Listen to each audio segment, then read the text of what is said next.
Luz. Bueno, buenas tardes a todos. Mi nombre es Martín Santagada. Mi proyecto final integrador consistió en desarrollar e implementar un dispositivo capaz de detectar caídas. Está orientado a personas con dificultades cognitivo-motoras y se utilizó la tecnología IoT. En esta presentación vamos a abordar los objetivos principales, hacer un breve marco teórico. Una vez concluido vamos a ver cómo se fue desarrollando el proyecto, qué problemas están surgiendo, cómo se los fue resolviendo. Luego haremos un análisis de las caídas, qué son concretamente una caída, cómo se la reconoce. Vamos a ver el patrón característico que hay asociado a la caída y qué criterios puedo obtener para realizar un algoritmo de detección eficiente. Luego, rápidamente, vamos a ver cómo se usa y cómo se configura, y por último, las pruebas, las validaciones y las conclusiones. Entonces, el objetivo principal del proyecto fue desarrollar un dispositivo que se llamó Smartphone USAM, que está acá, yo no sé si lo quieren ir pasando. Tenía que ser capaz de detectar una caída de forma eficiente mediante los sensores y un algoritmo de detección.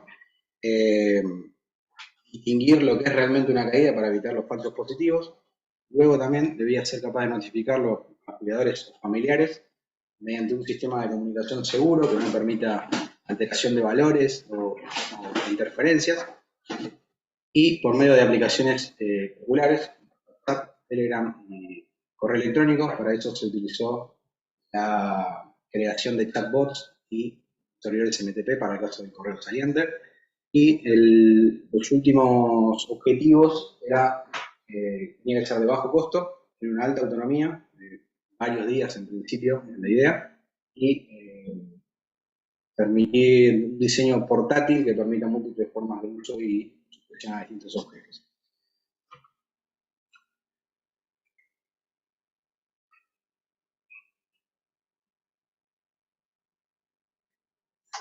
Bueno, arrancando con el marco teórico, hacemos la definición formal de la caída. Es un suceso involuntario que hace perder el equilibrio y dar con el cuerpo en cualquier superficie que lo tenga o en el suelo.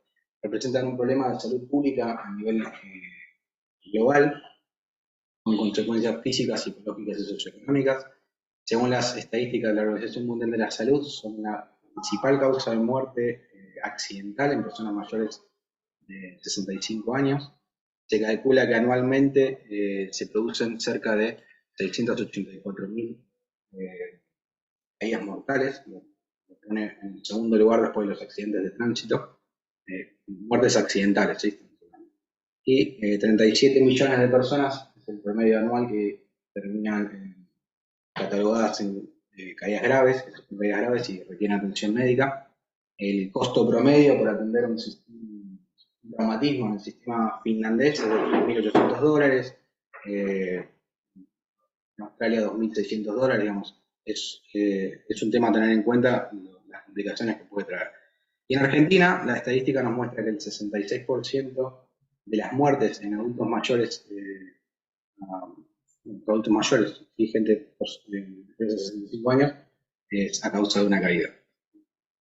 Dentro de las causas, rápidamente lo vemos, incluyen factores intrínsecos relacionados con la persona, como el deterioro del equilibrio, la pérdida de masa muscular debido al envejecimiento, problemas de visión, enfermedades crónicas, hipotensión postural también, efectos secundarios que pueda generar algún medicamento. Y tenemos los factores extrínsecos relacionados con el entorno, como pisos resbaladizos irregulares, iluminación deficiente, alfombras o cables sueltos o mal fijados en el piso, escaleras mal diseñadas, una altura o una profundidad de pisada incorrecta, a veces en muchos casos tampoco está en baranda, manilas o duchas resbaladizas, objetos desordenados en el piso y calzado que no tiene una suela antideslizante son factores del ambiente que pueden afectar también una caída. En cuanto a las consecuencias, tenemos consecuencias en tres grandes grupos: consecuencia de tipo física, que incluye fractura de muñeca, fractura de cadera, contusiones, desgarros, hemorragias internas en general producidas por el golpe, consecuencias por estar mucho tiempo en el suelo, por ejemplo, un piso como hoy, puede generar hipotermia, deshidratación, úlceras por presión. Bueno, en el peor de los casos, una consecuencia física sería la muerte, ¿no? Otro tipo de consecuencias son las psicológicas, como miedo a caerse, una pérdida de la confianza, un aumento de la ansiedad, la depresión y, por último, una pérdida general de lo que es la independencia. Y dentro de las consecuencias socioeconómicas tenemos los costos directos, que puede ser los medicamentos, la cirugía, la hospitalización que pueda llegar a tener la persona, y también los costos indirectos, como acondicionar el ambiente con los soportes, por ejemplo, que hay que ir agregando, o los gastos por asignar a un cuidador o institucionalizar la persona. Todos estas consecuencias que estamos mencionando nos muestran que es muy importante no solamente detectar la caída, sino que la respuesta sea rápida. Y el tiempo de respuesta tiene que ser muy rápido para evitar las complicaciones mayores. En este proyecto, siguiendo con el marco teórico, se usaron sensores inerciales, específicamente acelerómetros, giroscopios. Son capaces de detectar cambios en la velocidad, la aceleración, la rotación y la orientación de los objetos en los tres ejes, X y Z. Junto con el algoritmo de detección son la clave para identificar una caída, ¿sí? El patrón de movimiento característico que queda asociado a una caída. Siguiendo un poco el marco teórico, tenemos el concepto de Internet de las Cosas, que implica recopilar datos del mundo físico mediante dispositivos, analizarlos y enviarlos a través de Internet para su posterior procesamiento, conecta el mundo digital con el mundo físico y permite tomar decisiones inteligentes, automatizadas en distintos aspectos de la vida. Puntualmente, en el sector que nos interesa, que es el ámbito de la salud, ofrece grandes beneficios con el monitoreo remoto de los pacientes, diagnóstico y tratamiento a distancia, la gestión de enfermedades crónicas, la rehabilitación y cuidado en el hogar, mejorando el bienestar y la independencia que tienen las personas. Es importante destacar en esta parte que la pandemia de COVID-19 y la cuarentena que sufrimos en 2020 potenciaron significativamente este tema y la gente o los servicios médicos en este caso, adoptaron cada vez más estas herramientas, las fueron desarrollando y transformaron para siempre la forma en que uno recibe, en este caso nosotros como pacientes, y la brinda en el caso del sector médico. Para el desarrollo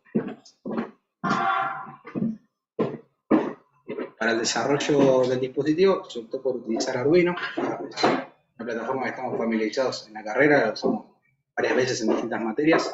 Además tiene múltiples ventajas, es bajo costo, es económica, es relativamente sencilla de programar, es flexible, es versátil, se puede adaptar a diferentes proyectos electrónicos que se quiera hacer y dispone de una amplia bibliografía para el caso de que se necesite consultar que ayudan a todo a desarrollar el proyecto.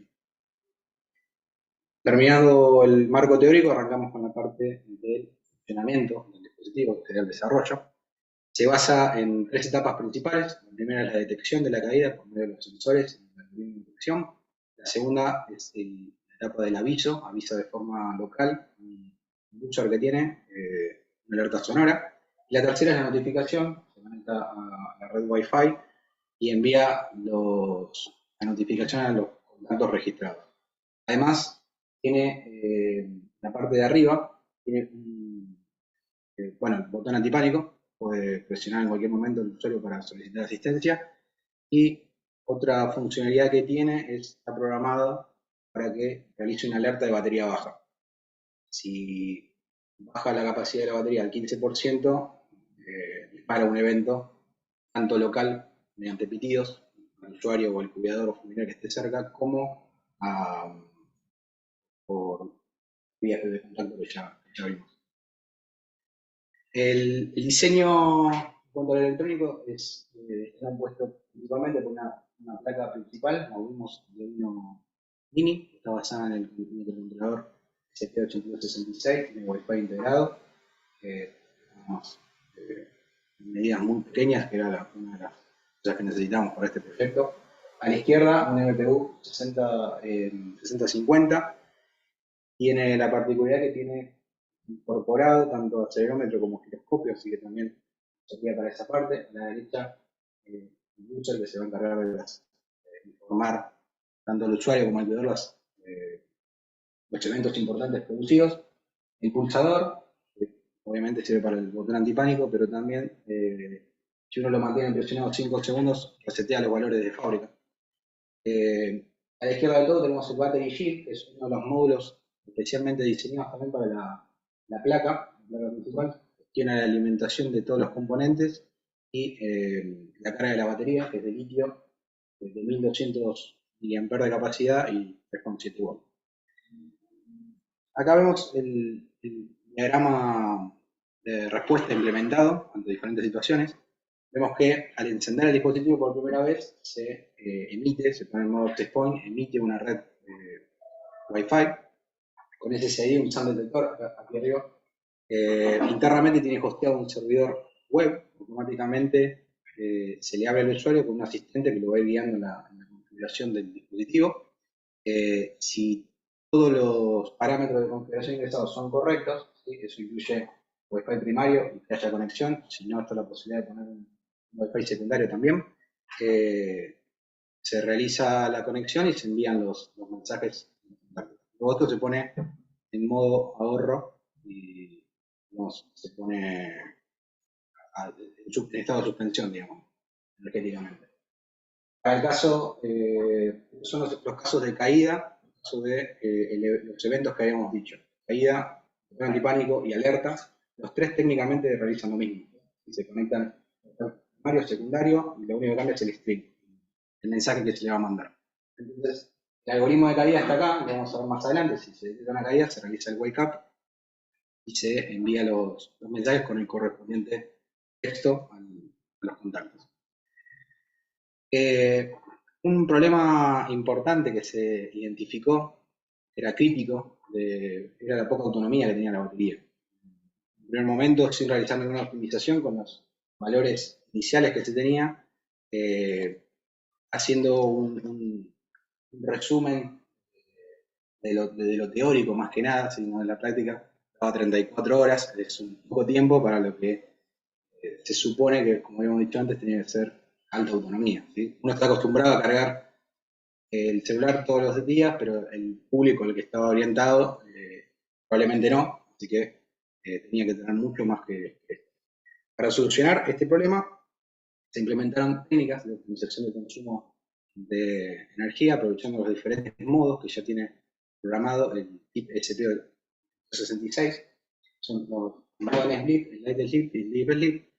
Lo que vamos a hacer en este caso es optimizar la energía mediante ciclos de operación que van a alternar entre actividad e inactividad.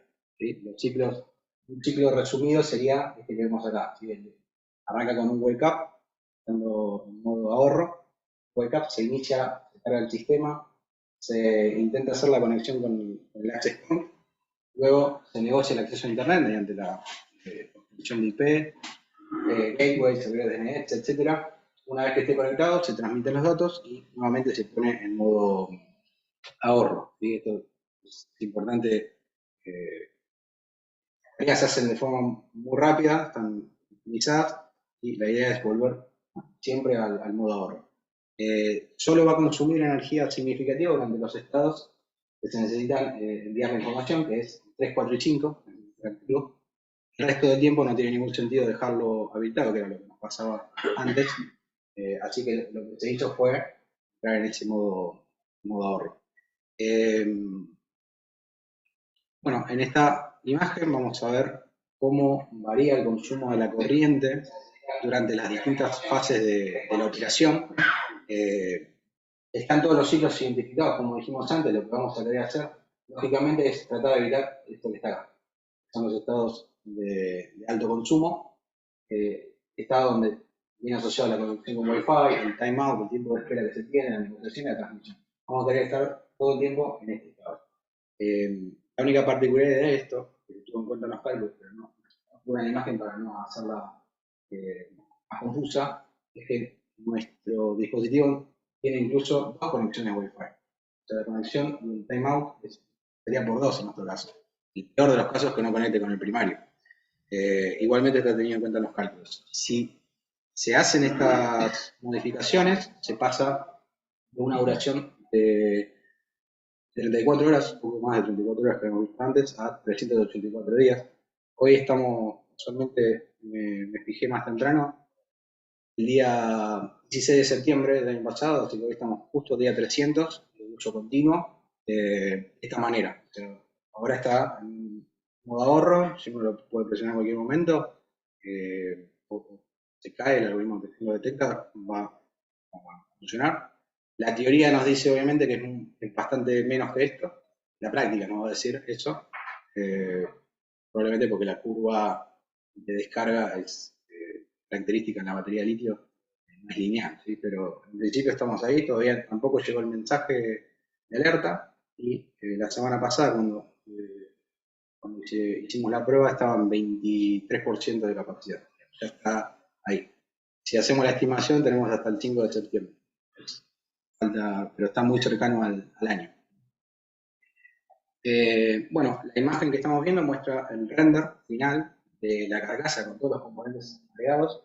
El diseño lo hice en SolidWorks, la impresión fue hecha en una máquina modelo Magna Wall 230, materiales PLA, sólidos, ¿sí? Lo pueden apreciar. Al hacer el diseño propio me permitió agregar un agujero pasante, una solapa que vemos acá y dos rendijitas a los costados y dos salitas para adaptarla a diferentes múltiples formas de uso y sujeción que habíamos visto que lo queríamos dar. La única particularidad de esto es la tapa está diseñada con un material distinto, es LA Flex se llama, porque este es un material, el resto es un material muy sólido. El Flex permite una flexibilidad para presionar, que necesitamos para presionar el botón, y no se llegaba, digamos, es tan resistente el material que para lo que queríamos no servía. El resto sí, digamos, aguanta las caídas, puede salir muy bien en esas pruebas.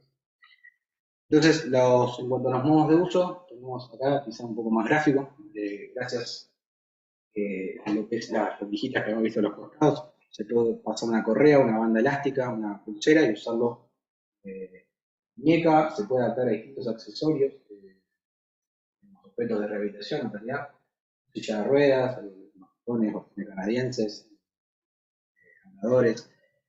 Además puede usarse en el cuello, con un colgante, una tirita, se puede adaptar en el cuello y con la solapita que hemos visto del costado se puede usar en el cinturón, la corbata o en un bolsillo o un camisón. También las medidas son muy pequeñas, se puede poner sin problemas en el bolsillo, no es incómodo, siempre y cuando esté arriba de la cintura, es lo más recomendado, pero se puede hacer sin problemas. En cuanto a al prototipo final, lo vemos ahí, igualmente está por ahí dando vueltas. Este es el prototipo ya ensamblado, lo único que varió con el render es que se le agregó una descarga sin código QR. El código QR lo escanea con el celular y automáticamente lo redirige al manual de usuario. El manual de usuario está subido en un documento Word en la nube, está hosteado en la web de Google, ¿sí? Google Drive. Además es una solución ecológica, amigable con el medio ambiente, no requiere impresión en papel, así que por ese lado también está buena idea, me pareció. Y uno lo puede cambiar todo el tiempo, aclarar alguna cosita que no se entendió, modificar, agregar un capítulo el día de mañana, si es necesario. Y a la derecha vemos una representación visual por capas, está todo cerradito ahí ensamblado, pero para que se entienda bien, cómo están los módulos, y sería desde el soporte del case hasta la tapa que hemos visto que era otro material. El análisis, en cuanto a los costos, vemos la suma de todos los componentes, el procesador, todos los componentes que vimos antes en la presentación visual, da aproximadamente $10. Justo lo tuve que hacer en dólares porque fue justo la etapa julio-septiembre, que fue un lío, así que directamente estaba ahí en dólares, fue incluso complicado de conseguir, ¿no? Compraba un precio, después otro, así que Hoy en día está hecho igual, ya lo verifiqué, $10 por dispositivo. Antes de explicar el algoritmo de detección, ¿puedo apagar la luz?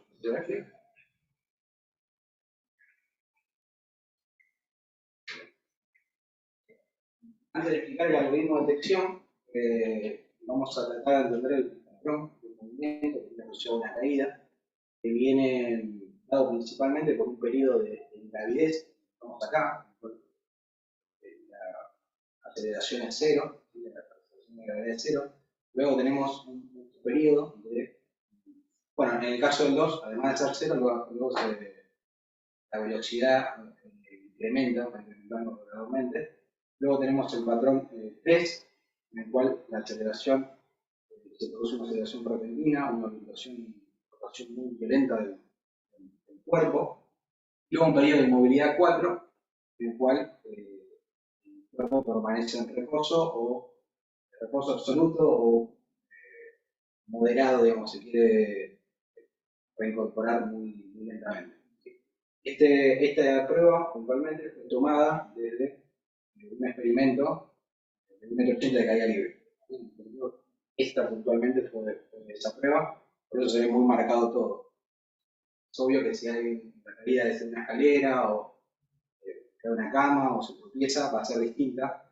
El patrón en general, los umbrales que nosotros estamos buscando van a suceder, pero en la práctica quizás haya varios patrones 3 o varios periodos de ingravidez también puede pasar. ¿Sí?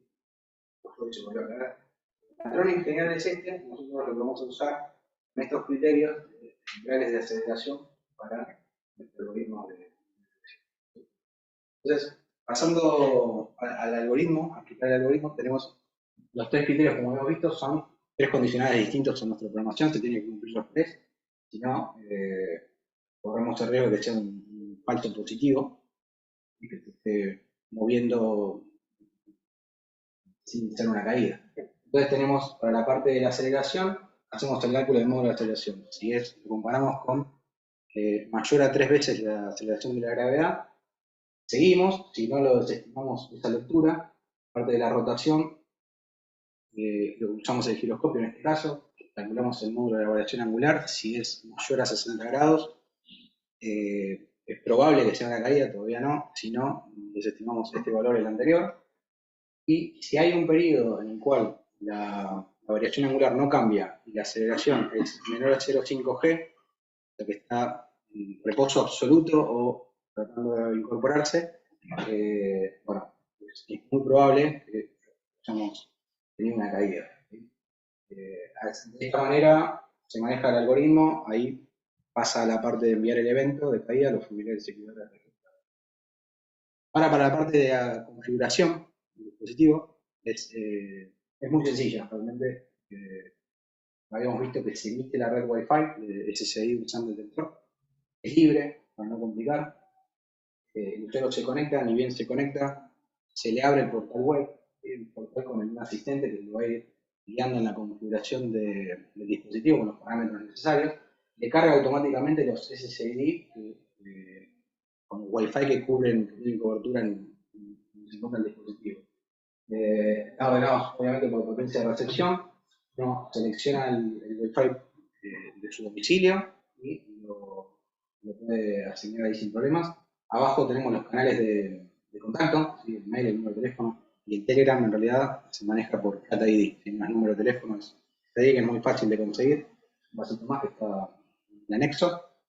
Y la red secundaria, en este caso, esta parte está para detallar un poquito más. Está pensada, primero por redundancia, para tener otro Wi-Fi, en el caso de un edificio, en la misma casa, quizás tiene dos proveedores de servicio. La otra es para dar internet desde el celular. ¿Sí? Usar cualquier celular se puede usar como punto de anclaje. Es muy fácil de ponerlo, de configurarlo. En este caso está pensado por si, primero, para algún evento en que se haya quedado sin internet o sin luz en domicilio, ¿sí? Se puede incluso configurar con aplicaciones como MacroDroid o alguna que lo haga automáticamente. Si no detecta Wi-Fi en el celular, que directamente dispare y habilite la zona de anclaje. Además, en algún caso de que si el usuario quiere hacer algún mandado, por ejemplo, salir de su domicilio, si está autorizado por un familiar o cuidador y él se siente con la confianza de salir, lo puede habilitar sabiendo que va a estar seguro tanto él como el familiar. Además, con esta parte también se cumple problemas de cobertura en una zona rural, donde a veces no llega el cableado por fibra, pero tiene cobertura por red de datos móviles. Entonces, de esta manera, también lo podríamos usar en este caso. ¿Sí? Bueno, acá vamos a ver los 4 mensajes que se envían. El primero es de configuración exitosa. Además de poner el mensajito de configuración exitosa, se le agregan los parámetros de contacto para que el usuario lo pueda verificar. ¿Sí? Si le erró, puede resetearlo como hemos visto, y si no, ya se queda tranquilo que está. Igual le tendría que llegar a los 3 canales de contacto, ¿no? El evento de caída, lo mismo, cambia caída detectada nada más. Para el caso de tener el botón antipánico, necesito ayuda urgentemente. Y el último, nivel de batería bajo. Ahora tenemos dos tablas. La primera se hizo para validar la efectividad que tenía el dispositivo ante diferentes tipos de caída. Se hicieron simulando caídas hacia adelante, caídas hacia atrás, laterales, caídas desde 50 centímetros, podría ser una cama, una silla, una pelota de rehabilitación de yoga, de pilates, y las más dolorosas, las caídas simuladas. ¿Sí? Todas se hicieron 25 intentos, 25 pruebas. La tasa de efectividad fue muy satisfactoria, arriba del 92% en todos los casos, 100% para las caídas simuladas. Y lo que tenemos que resaltar quizás es el tiempo en que se produce la caída y el tiempo en que el usuario final, digamos, el cuidador o familiar le llega. No demora más de 24 segundos. Se probó tanto con Wi-Fi como con redes de datos móviles, en los dos casos, tanto en el dispositivo como en el receptor. Así que también estamos cumpliendo ahí, es un tiempo muy bueno, ¿sí? Lo que respecta a la demora de rápida atención. También se evaluó el desempeño del dispositivo en distintas partes del cuerpo. Si bien se puede sujetar de muchas maneras y de muchas formas, hay que dar una certeza en las mediciones. Todas las ubicaciones, digamos, tienen una tasa de detección superior al 96%, que es muy buena, muy alta. El caso del tobillo gemelo es para destacar, el 88%, si bien es alta, obviamente no es recomendada. No lo va a usar ahí si sabe que en otro lado tiene el 100%. Esto es debido a que de estar tan bajo no llega a pasar ese umbral que necesitamos en el algoritmo de detección de aceleración o de rotación.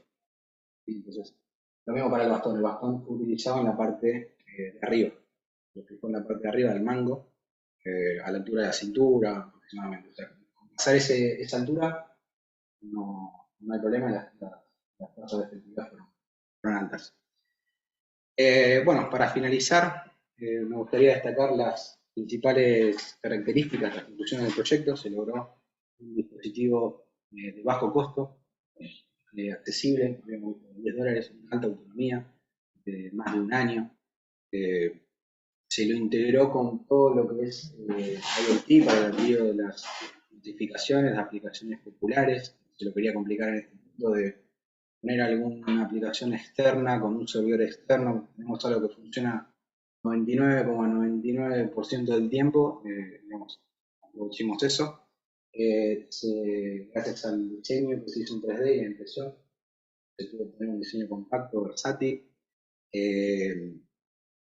Y bueno, lo importante en realidad destacar es que gracias a su alta efectividad se espera que se notifique rápidamente a la ayuda y aumente la calidad de vida de las personas que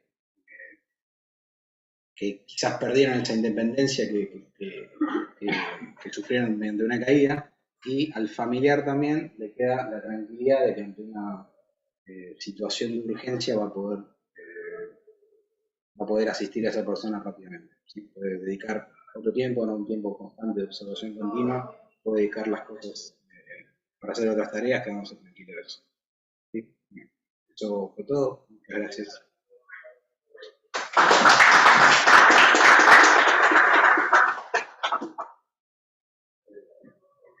Ahora vamos a empezar el tiempo en el cual el jurado hace consultas en lo que es un coloquio. Arranco yo para romper el hielo. ¿Por qué voy a utilizar este equipo y no una aplicación en el teléfono que tiene acelerómetro?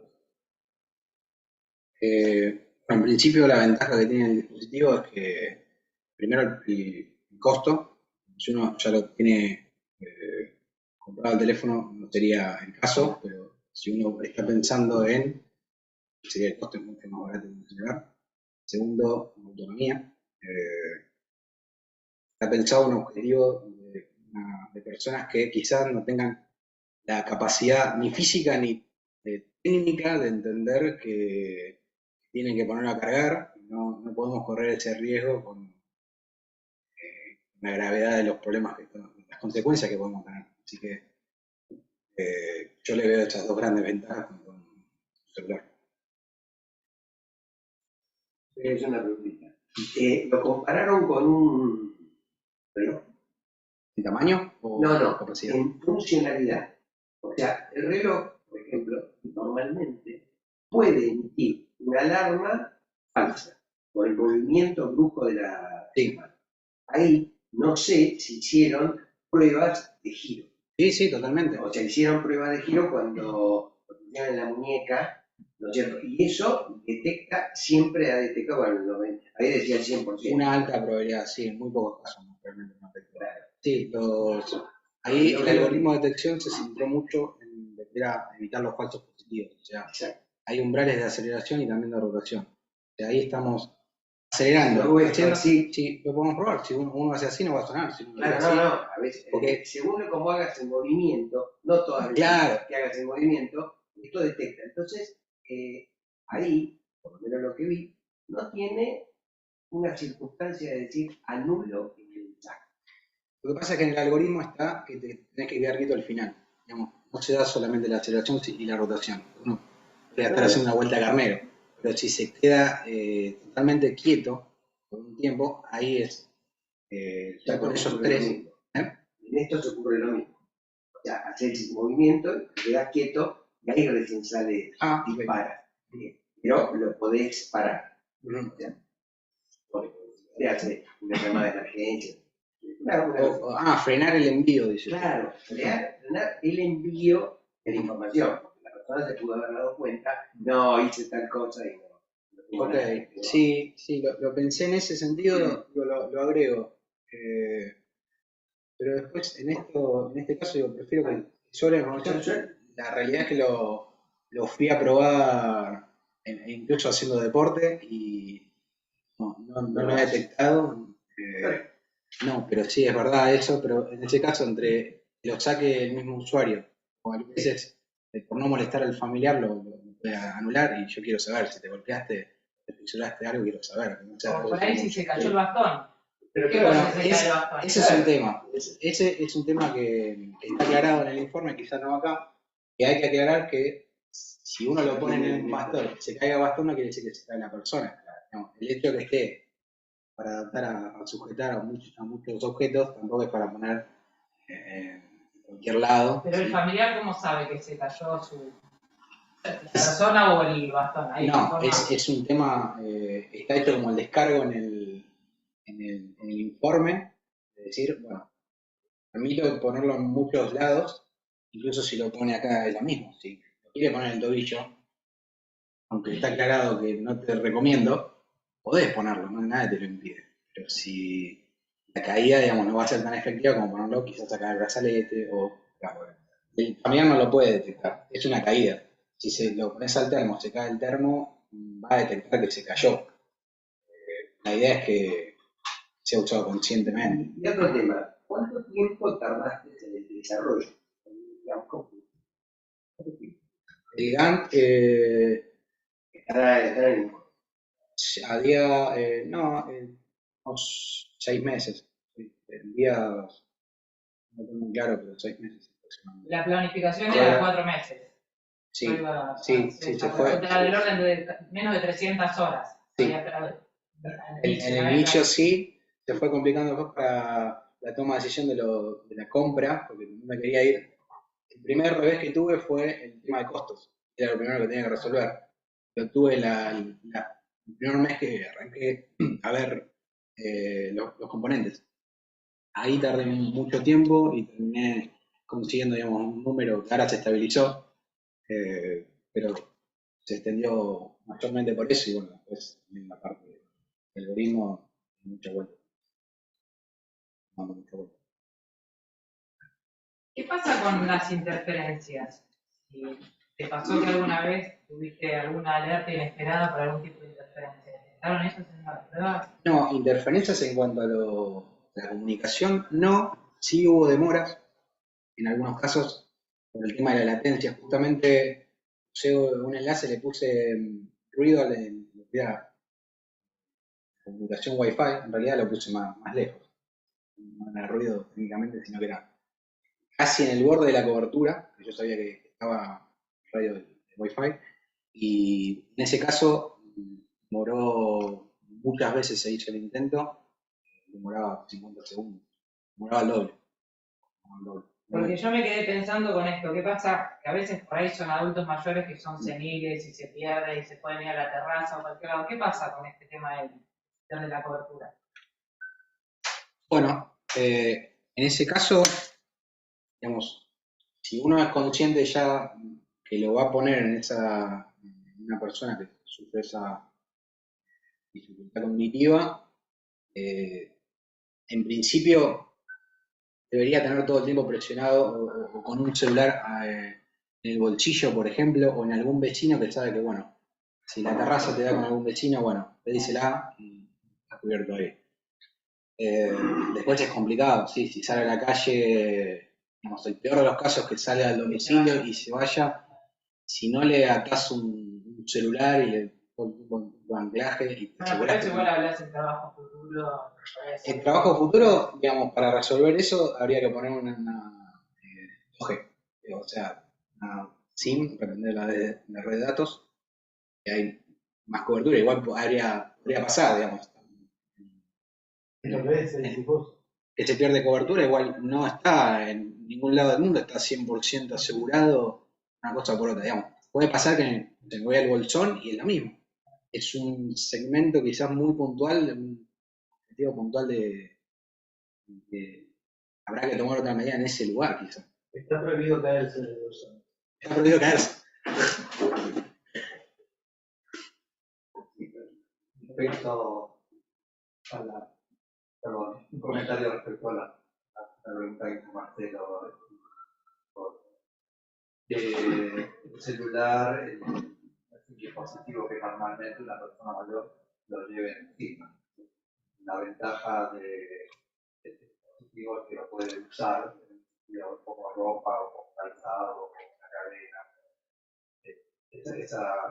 Contestando a la pregunta de Marcelo, Para complementarlo. Ok, sí. Es más útil un dispositivo que lo porta. Sí. Vimos que tiene varias formas de... Sí, algo que no comenté, de hecho me sirve la aclaración, que está pensado para el caso de, está aclarado igual en el informe, acá no lo mencioné ahora que estamos hablando, el tema de para usarlo en la ducha o en la bañera, o incluso en el mar, en la playa. Está pensado para usarlo con esas bolsitas que son a prueba de agua, que también viene con collares o sirve para usarlo acá. No es a prueba de agua, quizás en una versión futura se puede hacer con una carga inalámbrica incluso y se llevarlo un poquito más. Pero bueno, para sumar eso también que a veces el celular tampoco se lo lleva a la ducha. Esta es la posibilidad de llevarlo y aparte habíamos visto en las causas que es causante de caída es una ducha, ¿no? Una bañera preparadita. Ya estoy contando que, a ver, es normal, lamentablemente conozco el caso de personas que se caen o de papás, pero ahora fue con mi vecino, que fue una pareja de imaginarios, y me suele llamar ella, que es la que está más lúcida, para ayudar a levantar al, al esposo. Contaste al principio que esto costaba, que las caídas costaban normalmente, lo que pasa es que los ancianos que se fracturan cadera, bueno, se caen, eso es, y contaste que esto cuesta como países como Australia, 2.600 En un dólares. sí, porque ahí la mayoría de, aparte del sistema médico, es privado, entonces hay lo público te atienden, pero hay que pagar igualmente. Sí, el costo del traumatismo, había visto que es de 3.800 dólares, todo lo que es radiografía o de rutina. Ni hablar de internación como el caso de una fractura de O sea, esto cadera. le podría interesar a un seguro médico. Realmente. De hecho, la idea era contribuir con el... No era hacer negocio, principalmente también la motivación de todo el proyecto fue la, la abuela de mi mujer que se cayó, o sea que la motivación de eso, estuvo 6 horas en el piso, un piso frío como hoy, y fue una motivación de decir, bueno, al menos lo hago para que quede acá en el círculo nuestro y que no pase más, pero bueno, No está mal pensar que puede ser un negocio. no, negocio quizás, no como plata, pero quizás como negocio que sirva a la comunidad. No, como un Ofrecerlo por dispositivo, ahí a hogares. a ver, como un dispositivo que puedo hospitales. comprar como Sí, sí, también como Sí. embaladito y en caja. En Alibaba. No, es que además, obviamente, bajo mi responsabilidad. Sí, digamos, hay un descargo con este sentido hecho tanto en el manual de usuario como en el informe, pero más que nada en el manual de usuario, que lo pueden escanear ahí o estaba en el anexo. Eh, ahí está digamos, hay algunas cositas que tener en cuenta, pero como cualquier, digamos, un pendrive tampoco me tiene que aclarar que no se puede comer. O sea, los modos de uso que se le tiene que dar son los comunes, los que ya habíamos visto. Después, respecto al Wi-Fi, el Wi-Fi consume mucha energía. Entonces, vi que lo resolviste diciendo, bueno, lo enciendo cuando hay que transmitir y el resto. Sí, sí, se maneja como... Eso es de práctica. O sea, el Wi-Fi es muy consumidor de energía. Me quedó una duda, mencionaste Chat ID y demás. Para notificar a WhatsApp, ¿tenés un número de teléfono asociado? ¿O cómo Sí, haces? está creado lo que es el chatbot, está todo por atrás, la creación del chatbot asociado con un número empresarial, y se programan los mensajes de los strings a un API de WhatsApp que requiere un token, se lo está puesto en el código, accede Sí, con como esa... doy de alta el WhatsApp, como doy de alta cualquier WhatsApp, tengo Sí, que validarlo de alguna forma. Sí, y después solamente con ese token le pega al servidor, se habilita con ese y después se manda el string. Pero Es un número de teléfono. sí, O está, yo uso mi número de teléfono. Yo compro el dispositivo y uso mi número. el, no, el dispositivo, digamos, el número es solamente para quien recibe. O sea, todos vamos a recibir acá de un número. Es el servidor sería. Después uno puede, en los canales de contacto, que hemos visto abajo, los 3 canales, obviamente podés tener muchos sin problemas. Pero WhatsApp necesita tener un número de teléfono físico disponible de alguien que se lo puede ir a buscar, supongo por cuestión legal, alguien que se lo puede ir a buscar a un domicilio y eso tiene que estar asociado con una empresarial y se envía por ahí. O sea, vos disponés de ese número y ese Sí. mismo número sirve para todos los dispositivos.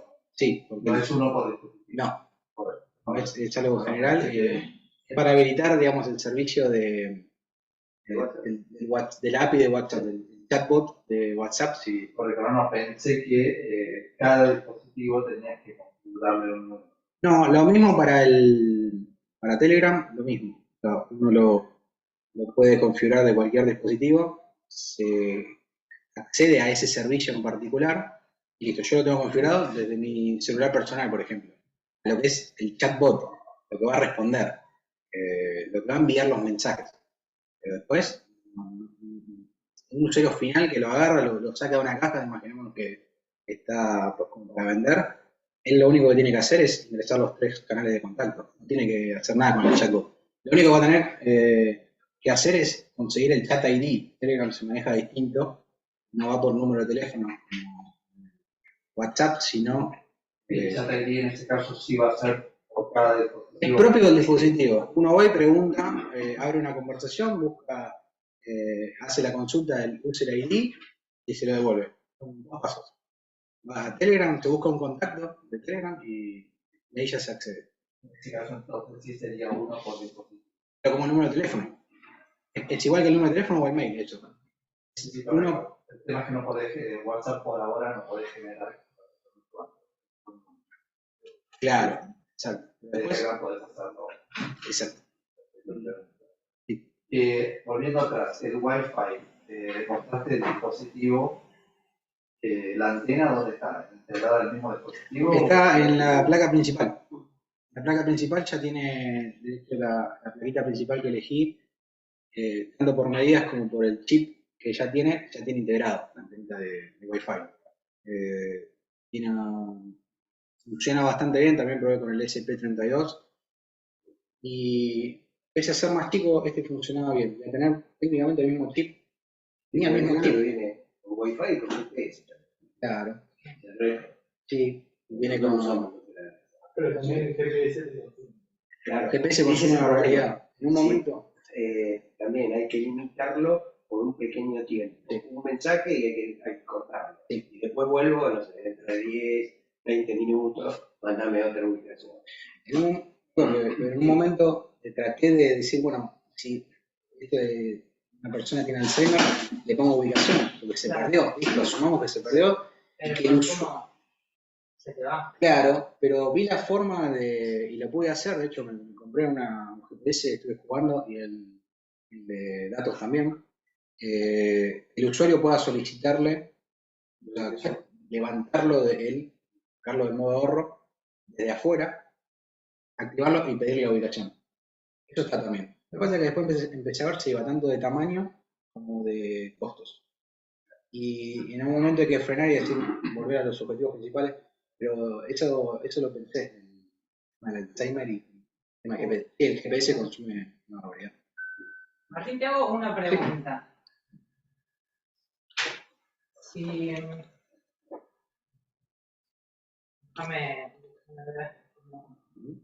Bueno, no sé si quiere preguntar otro porque las había traído. Y Perdón que arrancamos la- antes. la reformulo.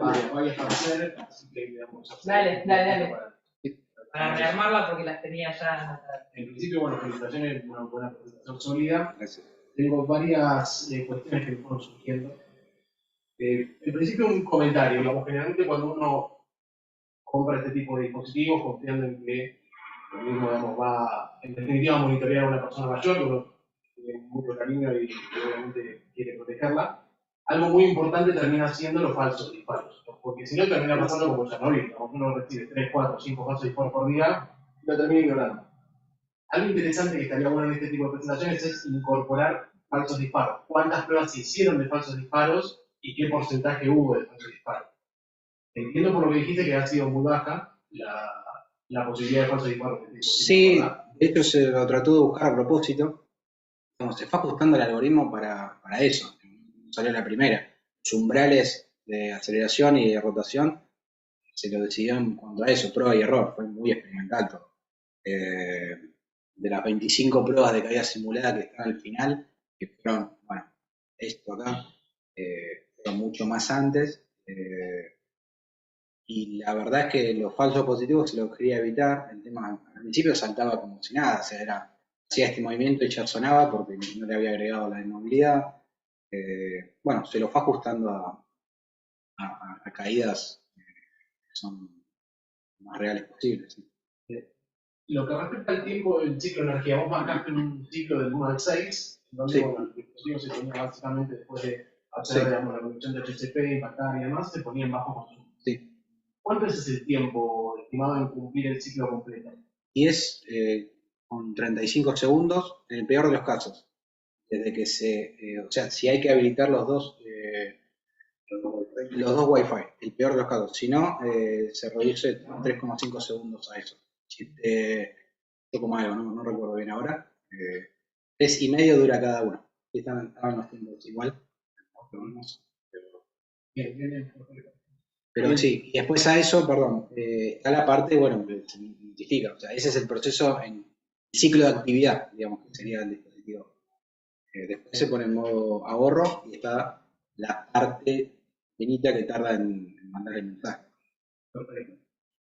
En ahorro se pone únicamente el dispositivo Wi-Fi.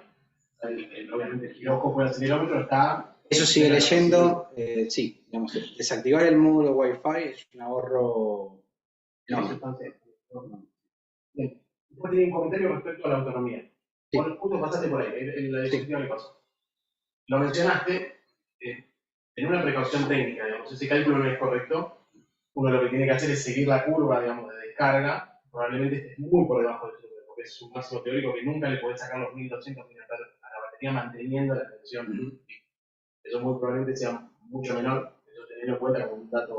Sí. Dato Los cálculos, esto era, si bien hay que hacer esas salvedades del tema de la curva, como se hizo para mantener el mismo cálculo, para verlo más visual, acá, que también está mal, tomar eso que sea tan lineal también está mal, pero a fines prácticos de entenderlo, sí.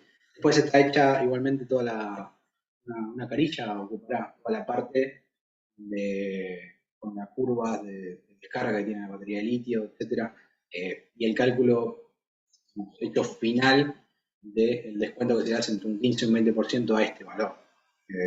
Era más o menos, me está dando eso porque la estimación de la duración que tiene en este momento, la capacidad que tiene en este momento, me está dando más o menos eso, que coincide con un 20% al valor anterior.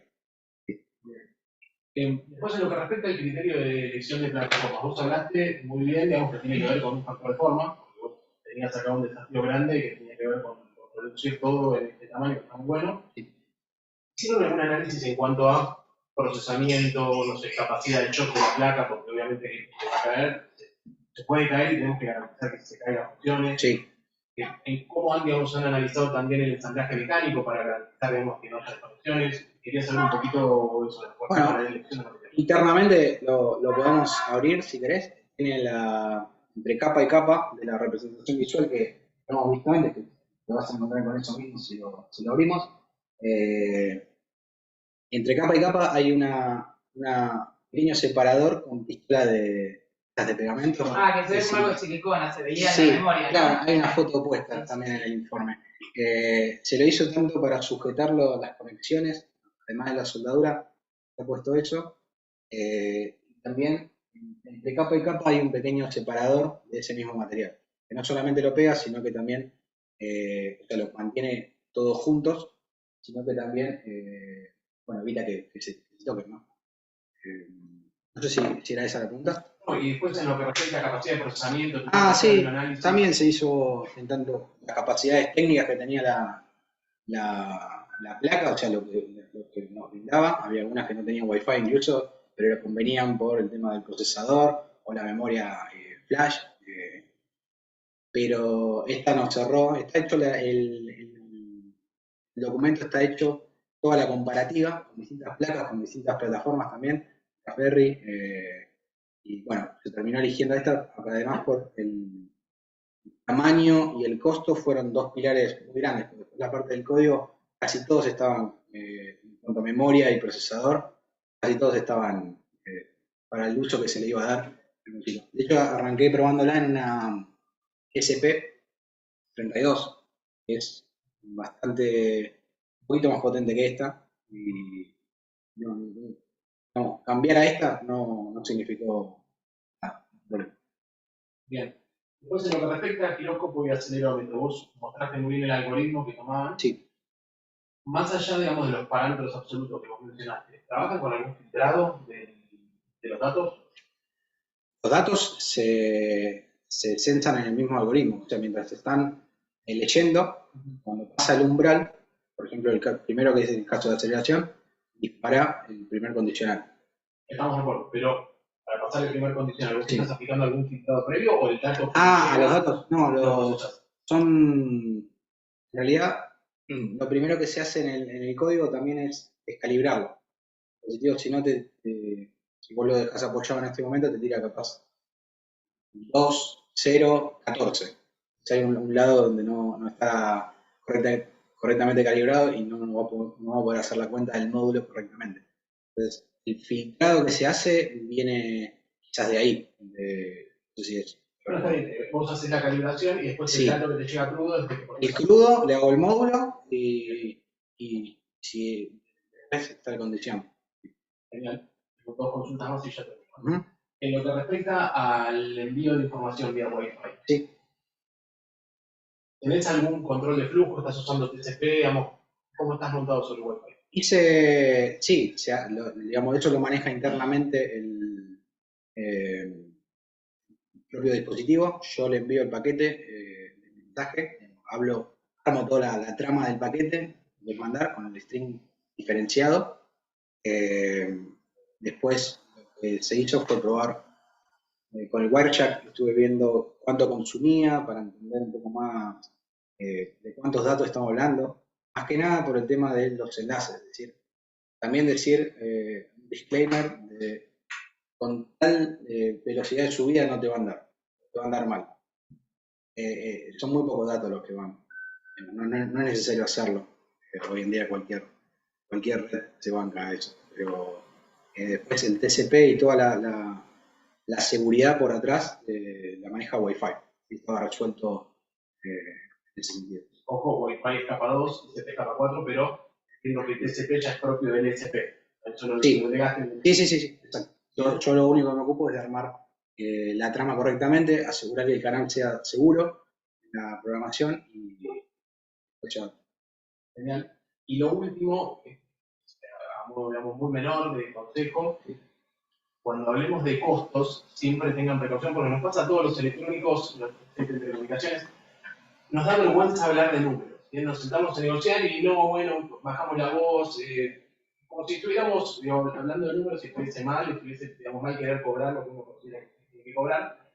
Cuando uno hace un análisis de costos, siempre incorporar el cálculo de horas que a vos te llevó y más de, y aterrizarlo en una cantidad. Vos decís, bueno, yo pretendo en un caso de negocio vender 10.000, bueno, aterrizar tus horas en esas 10.000 horas, pero meterlo dentro del costo, porque eso es un costo más. O sea, el costo mano de obra es un costo y de hecho muy probablemente sea el más alto de todo lo que vos mostraste. Sí, de hecho, Marcelo me había pasado la página para tomar como referencia.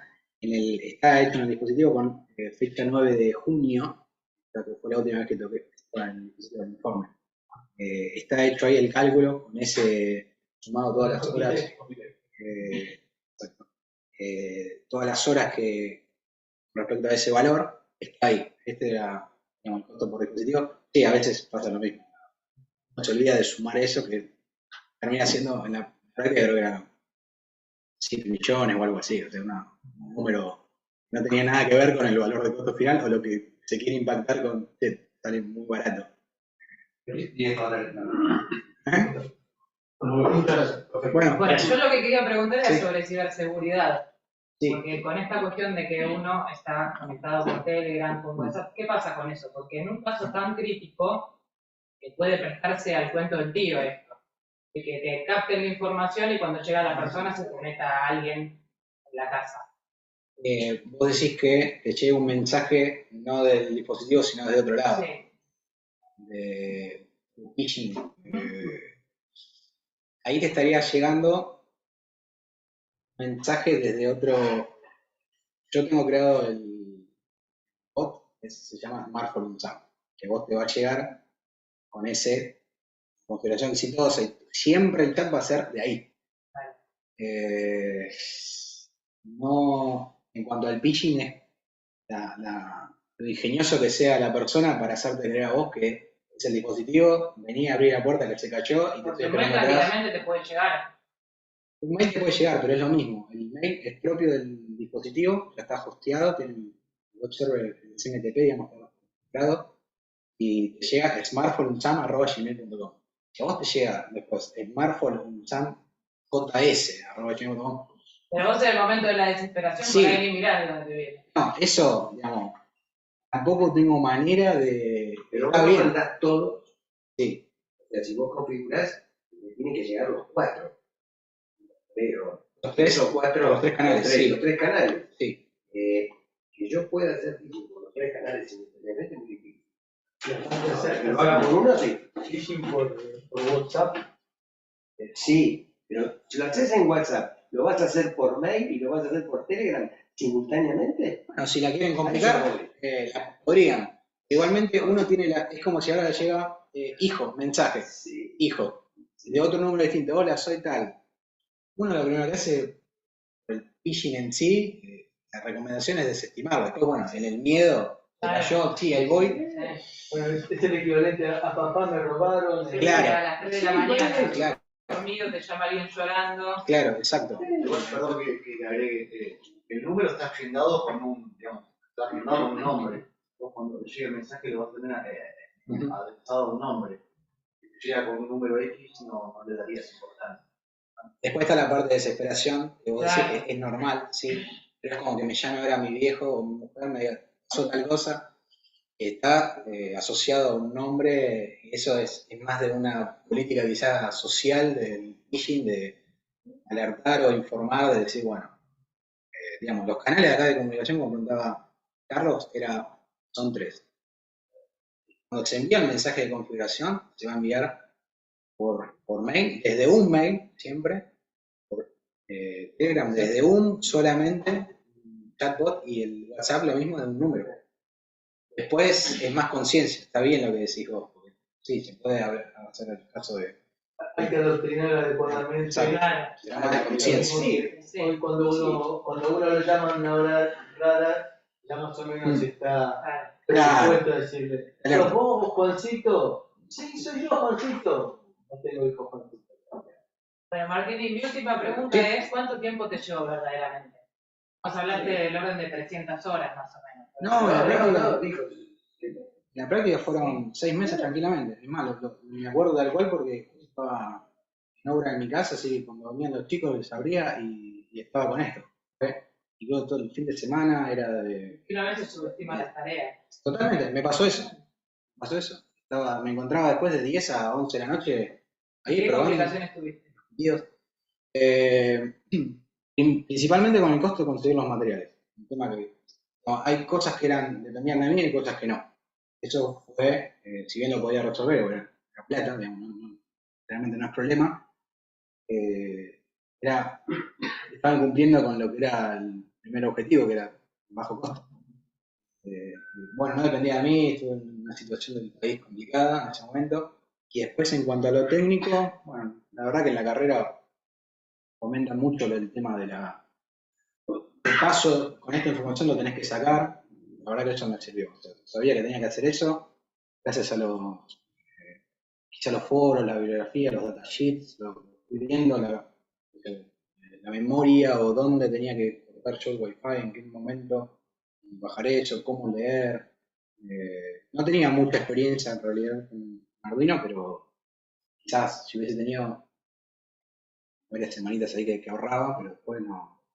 El diseño también, hay un montón de cajitas que quedaron en casa, ahora más de 12 cajitas impresas, con que entra muy, muy justito y más o menos. Creo que hemos batido el récord histórico. Hemos batido el récord histórico de coloquio mayor a la exposición. Sí. ¿Qué les parece si lo dejamos descansar un poco? No hay problema, Una base. Sí, a ver si lo vendo. Una base y la última de esta historia. Sí. Mencionaste ahí en el siguiente, el punto 4, un ensayo de una caída de 1,80 m. Sí. Después en el punto 7 están las pruebas. Sí. Me interesa particularmente la prueba de caída desde sentado, Sí. la más normal. Ok. ¿No? O sea, según leo en el punto, lo del punto 4 de la 1,80 m fue para calibrar. Eso, pruebas experimentales que se fueron haciendo así, para calibrar, incluso para que se muestre más el valor digamos, cuando más alto se cae uno, más aceleración va a hacer, o sea, el pico va a ser más. Si yo ponía, bajando la escalera, el piquito es muy chiquito. Si lo pongo 1,80 m, digamos, fue para mostrarlo en el gráfico que se vea muy marcada la aceleración. Y entonces la pregunta sobre esto es, la persona, digamos, puede indicar que una falsa alarma. No, es lo que me dijo, eso es lo que comentamos ahora, ahí. Había uno, incluso uno de los chicos cuando nos juntamos en el avance del proyecto, lo propuso, y la verdad que no, otros pensaban lo mismo que yo, que no sobra información. Por ejemplo, el caso que me tocó a mí cercana, a mi abuela o la abuela de mi mujer, eran más cabeza dura, y para andar matando a veces, lo iba a llegar a cancelar ella y después te encontrabas con la costilla fisurada, capaz, o un dolor. Yo llevo 2 horas la última Sí, de es lo que pasó. que debía ser la primera. El hacer por el trabajo y la presentación. Gracias. Gracias a todos. Muchas gracias.